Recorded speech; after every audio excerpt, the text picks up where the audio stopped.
It's 5 o'clock in Pirate Country, and it's time to get pumped up with the P-Man. Hit the door and hit the road. 94.3 The Game is going to get you home, and the P-Man's not holding back. Yes! Yes! Pirates win! Pirates win! Bring on the Patrick Johnson Show on 94.3 The Game. Holy mackerel! Oh, my goodness! The flagship station of the ECU Pirates. All right. Hey, did you see where Jordan Hudson, Bill Belichick's girlfriend, she called him her twin flame in a social media post celebrating his 73rd birthday. How nice. All right, we'll be here today and tomorrow. We got Pirate Baseball coming up top of the hour. Plus, Kim McNiell joins us on the show in just a few minutes. So looking forward to that. But it's ECU and UAB. Also, it is East Carolina hosting Florida Atlantic in softball. That is on ESPN Plus right now.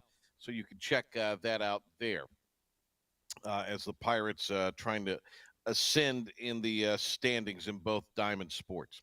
All right, let's jump on to some of these cuts from the post-UNCW game as we get ready for Game 1 of the series tonight against the Blazers. Also, tomorrow will be a 6 o'clock first pitch. This is CG, Cliff Godwin. Interesting stat in this cut where he talks about where things were as far as, what the Pirates have as a benchmark for success as far as productivity goes. Yeah, we're just trying to score runs, Coach O, so I don't care how many hits we get. But, I think we're 17-4 when we score 5 or more runs. So that's the goal, to get to 5 or more, and we got 7 tonight. So happy about it. We got a quick turnaround to get on that bus tomorrow morning early and head to UAB. So the Pirates in Birmingham, Braden Burris, another big day, and he talked about this team scoring in a lot of different ways. Cut 4. I think it just shows the versatility of our offense. As long as we can get on, we're going to find ways to score, whether we got balls hit 100 or if we got little dribblers in the infield, we're going to find a way to score. He also talked about the Pirates being a good base running team.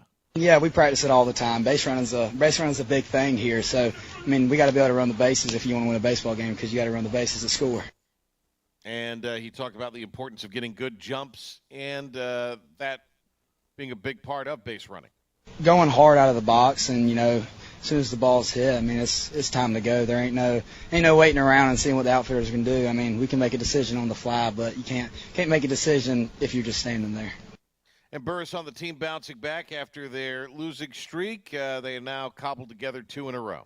Yeah, I thought the offense was a whole lot better, the last 2 games this weekend, and then obviously feeding in today. I think it was kind of a mindset thing. The guys, we made a pact with each other saying we can come together, and it was time to go now if we wanted to get to where we wanted to be. So there you go. Pirates and Blazers tonight in the American as ECU tries to improve its seeding in the AAC tournament.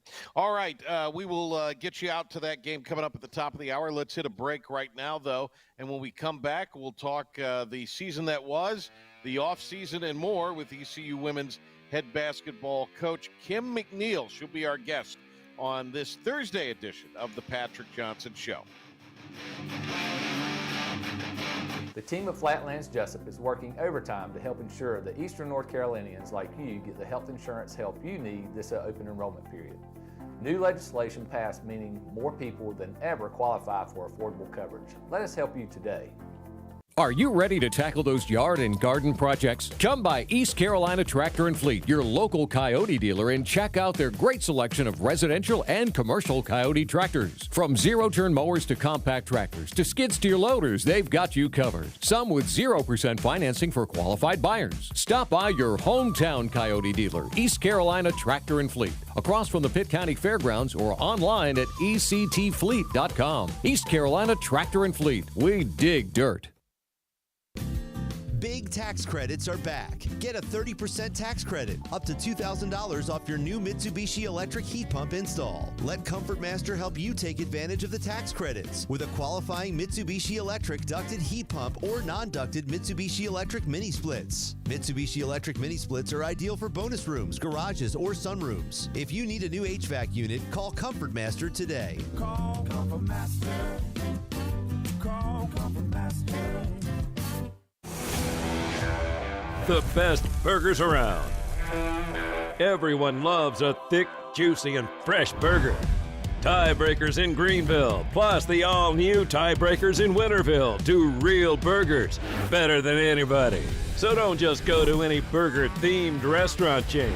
It's time to break the chain and eat local. Tiebreakers, real burgers at its best. Everybody loves burgers. You know what the problem is with standard belts? Usually you have to choose between too tight or the opposite, too loose. But with Anson Belt and Buckle, you don't have to choose. We got rid of the holes and instead have a track system designed for micro-adjustability. That way you can enjoy a perfect fit every time. Anson Belt and Buckle. Find your perfect fit today.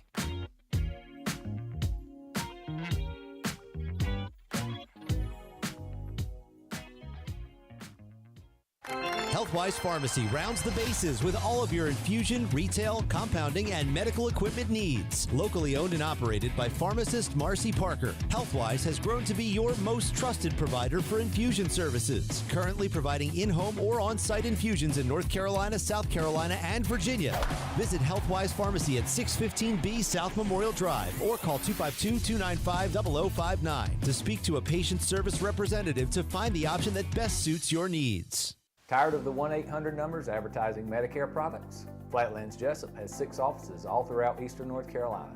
You get face-to-face help from our local award-winning licensed team. Stop by today. Flatlands Jessup, your whole world covered. You ready for this? Oh, I'm very ready. Okay, ready? You ready? Streaming to the world at 943thegame.com. This is the Patrick Johnson Show. Now in all his glory, here's the P-Man. All right, great to have you with us here on this Thursday. Let's go to the phones now. Kim McNiell, ECU women's head basketball coach, back on the Patrick Johnson Show. Off-season time, and it has been a busy one. It just kind of spills out of one season into the other. It's almost become even more so than it was, a 365-day-a-year enterprise for these basketball coaches. But Coach Kim joins us here on the program. Coach, hope you're doing well. Thank you for the time here. I am. Good morning. How we doing? Doing well. Let me start with, I guess just sort of, I don't want to say the elephant in the room, but the thing that's been the big, story of the last week or so as it pertains to your program. And that is with my Joyner leaving, entering the portal, and then committing to LSU. So from your perspective, when you look at how all that went down, I mean, it's the way the game is right now, and women's basketball certainly is not immune to the modern situation that is the portal. But how did all that sort of transpire? And was there a dialogue, or were you like a lot of coaches are sometimes maybe caught a little off guard when a player enters the portal? No, you said it. It's just a way of college athletics, not only in women's basketball, but I think men's basketball, football. I think the days of seeing kids go to one university for 4 years are gone, 3, possibly even 2. You may see these kids leaving, every year because obviously the NCAA has allowed them to do that. And then you obviously, add the money piece to it. You're looking at, 1-year deals. And, when you're recruiting kids now, it's not about, what they can give you your second year, what they can give you your third year. You better be recruiting kids that you feel like can help you right away, because you don't even know if they're going to be there that second and third year. So, was it a shock? No, it wasn't a shock. Obviously we know Amaya Joyner is a talent.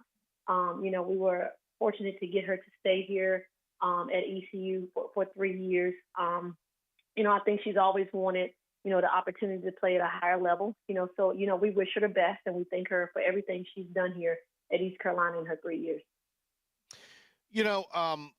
I think there's no denying the talent. I think there's no denying the fact that this is someone who wants to do well. I think, and this is just me speaking, you and I have never really talked about this component, but I think you had your hands full coaching her in a lot of ways, just because, I think with her, there were a lot of emotional highs and lows. When she was productive, probably one of the best players, certainly in the American, maybe even in all of America, as far as productivity and the ability to influence a game. But there were obviously times where there were some valleys. So from that standpoint, looking back, and you can care to comment on this or not. I mean, it was a background that probably wasn't the greatest. And so she had a lot of growing up to do within the program. And I mean, that was something you kind of assumed, a mother figure role, in my opinion, in a lot of ways with my mind.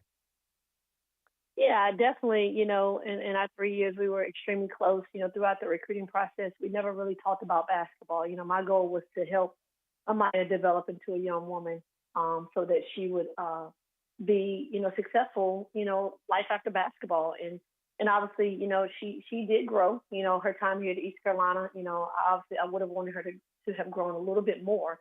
But, she knows what she has to work on. She knows what she has to get better at. When you get to that level of an SEC level, it's business.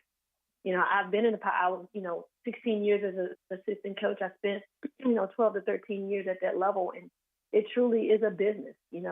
The relationships, all that type of things aren't as important because they have to win games. And, even from a player to a coach to whatever, it is a different level. It is a different commitment. And I just, hopefully, she goes down there and she's ready to go and she grows, within that year, in that program. Coach, when you look at the transactional nature that everything is now, and we've talked to, all kinds of coaches from all kinds of different levels, all kinds of different sports about this, are we near a tipping point as far as, there's got to be at least some guardrails that are put up in some way, shape, or form? I don't think so. I think we're just beginning. This with the revenue share, depending on what goes on with this House settlement, it's no telling what it's going to look like in 3 to 4 years. I'll be honest with you, it's difficult. It's very, very hard, and you talked about it, normally during this time of the year, it's rest. You get a little time with your family, you're resting. The last month since the portal has opened up, myself and my staff have been buried, whether it's watching film, synergy, whether it's on the phone with coaches, kids, Zoom calls. This has been the busiest time of the season. And it's unfortunate because my young ones, my twins are, getting, I think the rough tail end of it because, every time they get in the car with me, I'm on the phone. They come down at night to give me a hug and kiss to go to bed. I'm watching Zoom. I'm on the phone. So it's an extreme time commitment. It is extreme stressful, time of the year. And it's just not what I got into coaching for 26 years ago. Let's just be honest. It doesn't matter, how good of a recruiter you are or how good of a coach you are. It's all about the money. So if you don't have any money, it doesn't matter. And that's definitely not what I got into coaching for, 26 years ago. The Kim McNiell basketball camps, you can register now. They are in mid-June for the half-day day camp and the full-day day camp. And then the shooting camp will be taking place June 25th and 26th. Kim McNiell basketball camps, ECU, at ECU.com. I think I got that right. Kim McNiell basketball camps at ECU.com to take part if you want to sign your kids up. So we'll mention that again. Coach Kim joining us here. I don't want to belabor the point of players leaving because there's a lot of good things to talk about with some of the players returning. But Pooter Hageman, an all-freshman guard for you, also jumped in. Was that also a little bit of a shock? Her and Miller getting into the portal. A little bit, but everyone, wants more, and she spoke of, obviously, thanked us for, the opportunity she got at East Carolina. She left saying she wanted to go Power 4. So I think, everybody's dream is to play at that level. I don't necessarily think that that's everybody's level, like I said, I coached there for, 12 or 13 years. Are there some perks? Yeah, it is, but there's also some perks at this high mid-major level that we're at as well.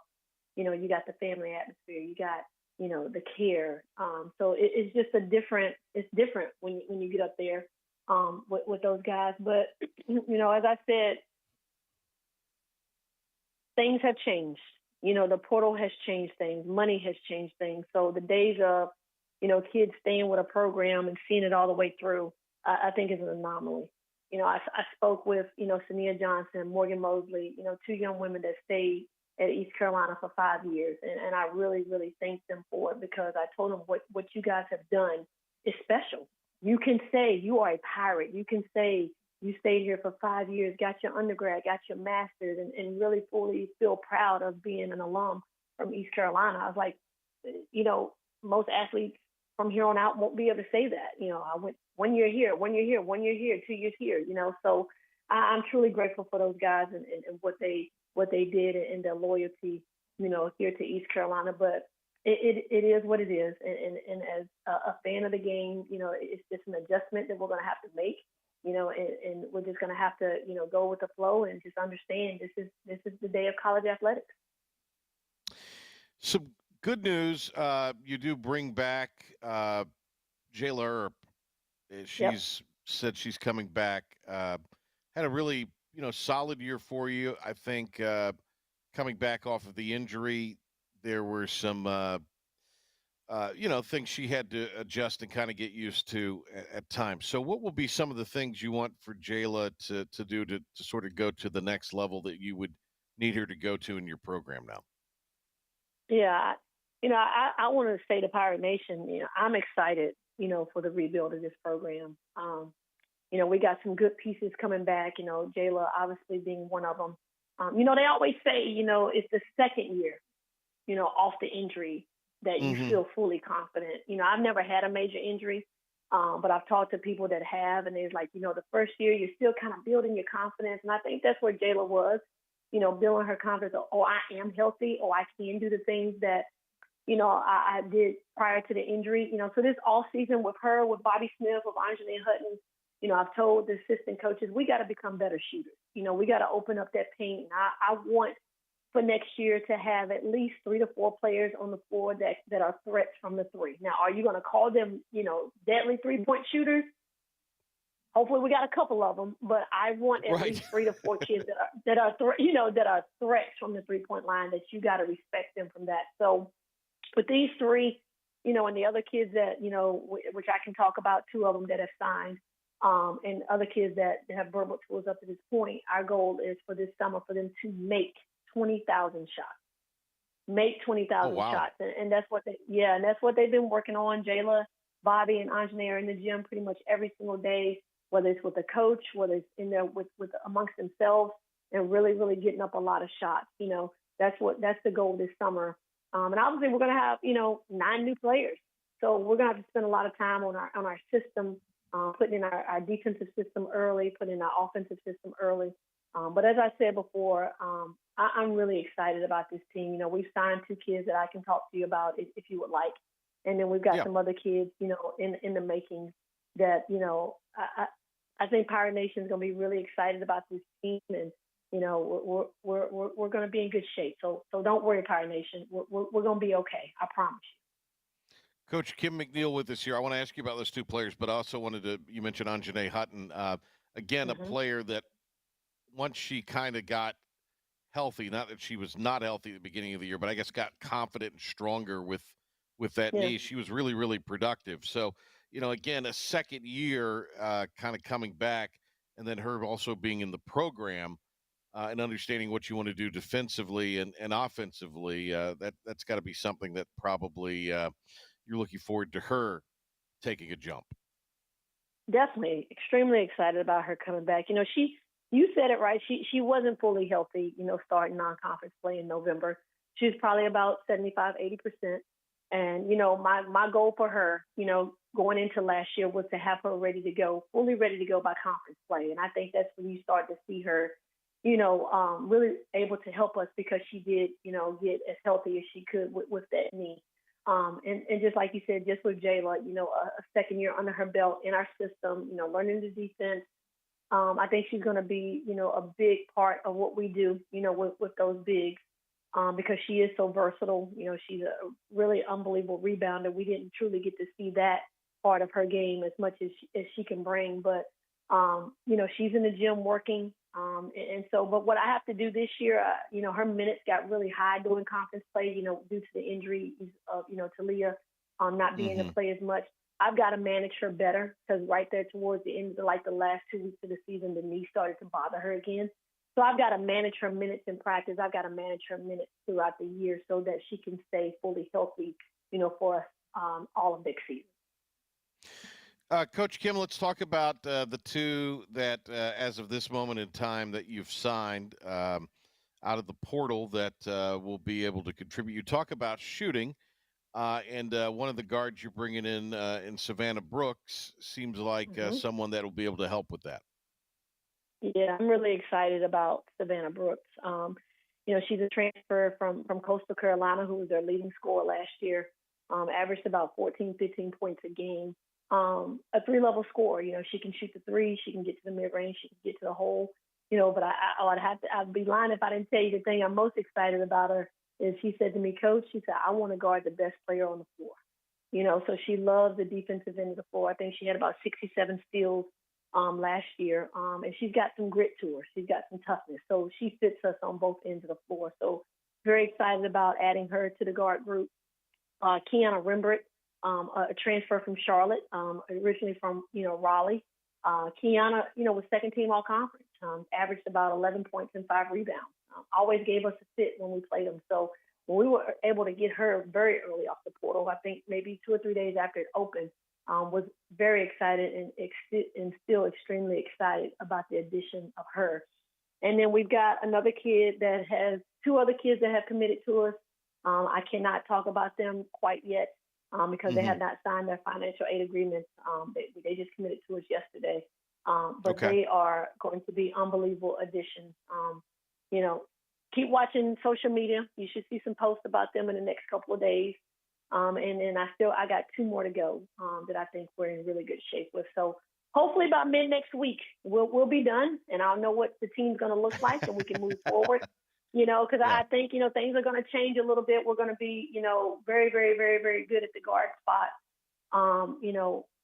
So, things might look a little bit different offensively, but definitely really excited about Kiana and Anjane, being out there on that floor. And then don't forget, we signed 4 really good freshmen back in the fall. So, like I said before, Pirate Nation, we're going to be all right. And we're going to win a lot of games next year, and we're going to be exciting to play. And, of course, great young women that you're going to love to meet. Kim, what was the when you look back at this past season, what was it that maybe prohibited you all from achieving the goal of at least getting back to the championship game in the conference tournament for a 3rd straight year and having a chance to play for the postseason in that regard? Yeah, I just think we were too inconsistent. This team would get you really excited, for a couple of games, and then they make you want to pull your hair out. And if you want to be, a championship team, you got to have consistency. That starts in practice with discipline. I feel like we needed to be more of a disciplined team. So that's definitely going to be, a focus in this spring and summer. Just being more disciplined, on and off the court. But being more disciplined, being more consistent, I think really, really hurt us from not being able to make a run, in the tournament like we've done the last 2 years. Does having more of a guard-oriented team fit stylistically what you want to do? No, I love balance. I do feel like having more of a veteran, guard team, which we will have this year. Puda as a freshman, that's tough. She played the hardest position on the floor, but I think she did a really good job. I thought she grew a lot as the season went on. And then you had 2 sophomores on the wing, in Jayla and Kaya, who didn't have a whole lot of experience, especially with Jayla, missing all of last year. So we were really young at that guard spot. So, we're going to have, more veteran guards out there, that played, college basketball and has been, in college for a couple of years. And then you're going to see, a couple of freshmen thrown out there too. So I think that it's going to be, a balance of veterans versus youth. But I like balance. And I've always said, ever since I got the job here at East Carolina, I want to look down at that stat sheet and I want to see 3 to 4 kids in double figures. I think this year there were times when we had 3, and I think we finished with 2, and maybe the other 2 averaged 8 and 9. So, we were right there.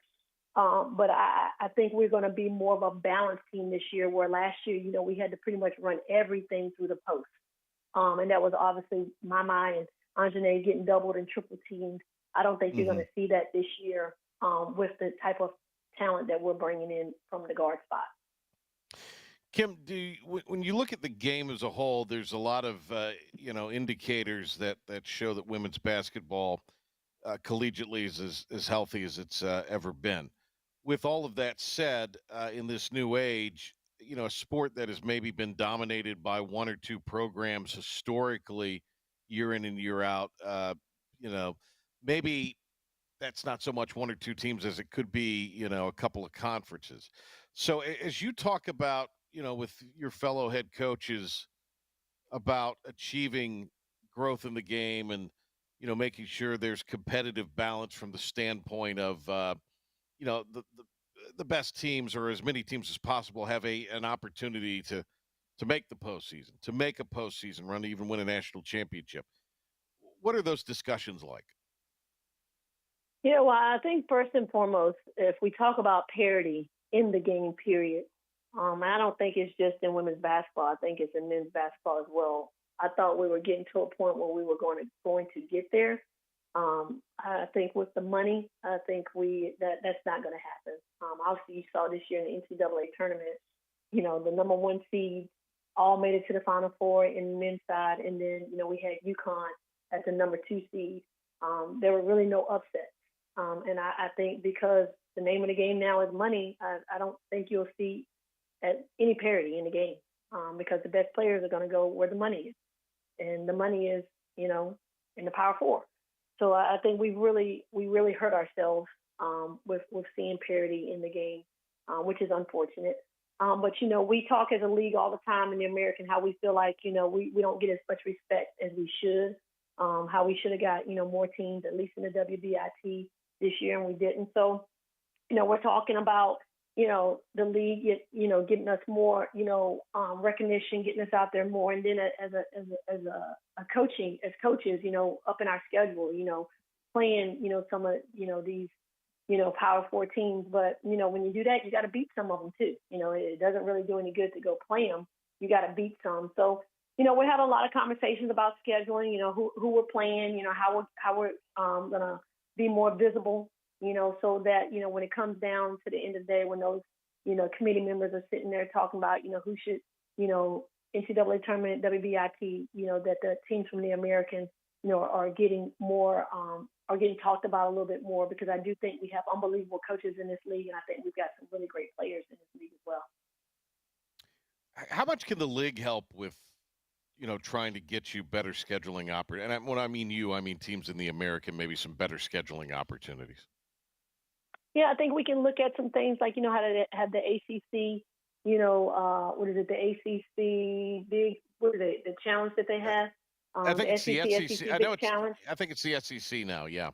Yeah. We can look at doing that. Maybe the American Big East Challenge or something like that. To get us opportunities, to play some of these other teams. But now with everything being money, like it's hard to get. It's hard to get games. Like, we're struggling to get games. So, the guarantee games are going up. People want more and more money because people need more money for revenue share, so they're trying to get money off of guarantee games. So, this money thing affects everything. You're not trying to fly all over the country because you're trying to save money for revenue share and things of that nature. So, the scheduling piece has become extremely hard, so you got to look at maybe playing in more tournaments where you're going to get, an opportunity to play a Power Four team.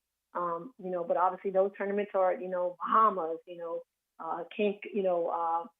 Puerto Rico, all those places are where those teams are going. So, you just gotta, try to find, some Power Fours, in your area, and that will play you. And, but some of them don't want to give big guarantees and all that. So scheduling has become extremely hard as well. It's not as easy as people think it is. What is the status now of your upcoming schedule? Obviously, there's the league component that they will, release dates or at least opponents on at some point, I would guess soon. But, as far as the other part of that you really have a big say over the non-conference, or at least try to have a say over. How is that coming along, and what is that looking like right now? Yeah, we're still, signing some contracts, but obviously, we did home and homes with ODU and JMU, so those guys will be coming back here, which I think are great games for us. But contracts are still out there to be signed, so obviously I can't really speak on them until the contracts are signed. But when everything is just so different when you go to scheduling, you don't even know how people's teams are going to look, because people are pretty much, completely changing because of the portal. So you may look at a team and say, oh, this team is losing, but they could pick up even better kids in the portal. So, it's hard to tell, how teams are going to look. You can schedule them, for home and home and think the following year they're going to be really good, but they lose kids, or you can schedule them from home and home and think they're, not going to be as good, but they load up from the portal. So, everything has changed. Everything has, it's just different. It's just really different. Kim, the basketball camps, we mentioned them. They're coming up in June. Tell us in further detail a little bit about the camps, what age groups, and how folks can sign up. Yeah, so we do 2 camps. We do a day camp, which we have, I think, ages either 6 to 9 or 5 to 9. I can't remember. Those are they come half a day.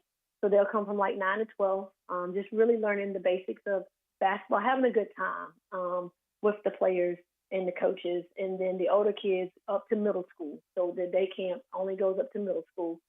They get to stay up until 3, and that's Monday through Thursday. And then we do a shooting camp for the older kids, so the high school kids and some 8th graders, depending on your skill level. We do a 2-day shooting camp where we really focus on just the fundamentals of shooting, footwork, different ways of getting open. We also, will play some 5-on-5, 3-on-3 in that camp as well. But that's for, the older kids that have, kind of, figured out, hey, I want to play basketball and I just want to, get better at some things with my skill set. So the 1-day camp, Monday through Thursday for the younger kids, and then the shooting camp for the older kids is a 2-day camp. And then, Coach, the big story here. The kiddos, Caden and Gabrielle, what do they got going on this spring and summer? What's happening with them this summer? Yeah, the ones that keep me more busy than anything. A lot going on. Gabby's about to finish up her travel volleyball season next weekend in Williamsburg. Has had an unbelievable experience in the travel volleyball here in Greenville. Really, really great program. Has definitely seen her game evolve, and she loves it. And then Caden, obviously, we're in baseball season. So, we're in Little League. He actually had a game last night. He hit 2 home runs. Pitched an unbelievable game. Yeah, 2 home runs. Pitched an unbelievable game and had a great field game at shortstop. Probably one of the best overall games he's had all season. So, yeah, we're volleyball and baseball. That's what we are right now. Kim, I always love my conversations with you, be it in this forum or any others. Always good insights, always great stuff. And I wish you the best as far as wrapping up the recruiting, getting the scheduling done. It's a tougher world. It's always been a tough world, but it's a tougher world now than it ever has been. But, hey, thank you very much. Definitely is, Patrick. We'll continue to plug and promote the camps. And if you ever need anything, please let us know. Thank you, Patrick. I appreciate you guys, and go Pirates. All right, there she is, Kim McNiell. Great to have her on with us here. Pilk, you want to get a break and go and you do the wrap-up, or do you want me to throw it to you now and we come back and do a wrap-up? What do we want to do? Let's do an here? update now, and then you and I can wrap it. All right, well, here's Philip the Ref Pilkington with the 94.3 The Game Sports Update and Pirate Report.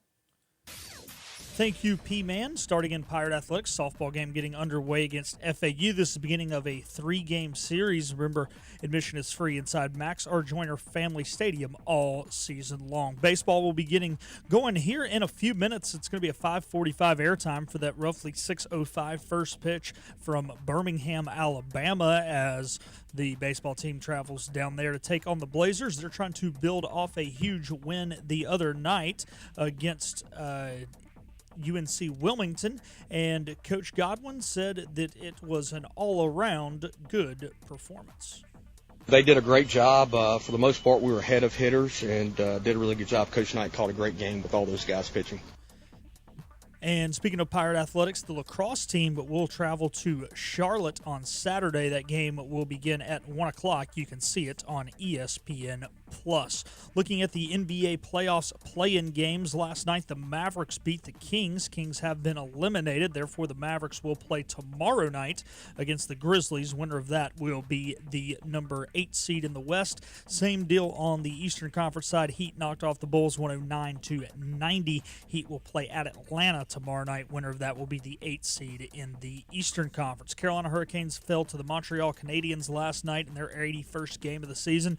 They will play a meaningless 82nd game tonight against the Ottawa Senators. There's a handful of games in the NHL tonight, all of which have no playoff implications, as the bracket has been set. Of course, the Canes will take on the New Jersey Devils in round 1. That'll do it for your 94.3 The Game Sports Flash Update and Pirate Report. We're going to take a timeout here on the Patrick Johnson Show and be back to wrap it up right after this.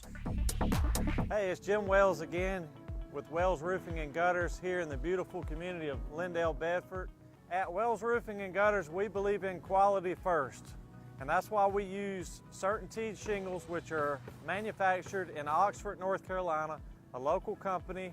In the event you ever do have a claim or a problem with your roof system, they're local and they come and take care of us in a timely manner. We could leave off some accessories and we could certainly save money, but we believe at Wells Roofing and Gutters in installing the correct way per manufacturer requirements, and we warranty your roof both in-house and also with our supplier, who is CertainTeed. For a job Wells done, no shortcuts taken, and a good quality job on your home, give us a call today, 252-227-8403. We also offer financing, 12 months, no interest, no payments. This is about you, your family, and the health of all who live in Eastern North Carolina. This is about the transformation of a health system into something more powerful and more human, about creating new ways to treat disease and keep you well. This is about ECU Health, which is to say, it's really all about you. ECU Health. Minds, hearts, purpose. You have a choice when you invest in insurance, and when you choose First State Insurance Advisors, you're working with people you can trust. Clark Stallings has deep ties in the community. His team, including Keaton Smith, Regina Asby, Phil Leyva, Max Joyner Jr., Max Joyner III, and Ginger Smith, provides knowledgeable and professional advice. First State Insurance Advisors is an independent insurance agency. They offer all types of personal insurance as well as various types for business. Call or email First State Insurance Advisors today. We want to be your trusted choice agency.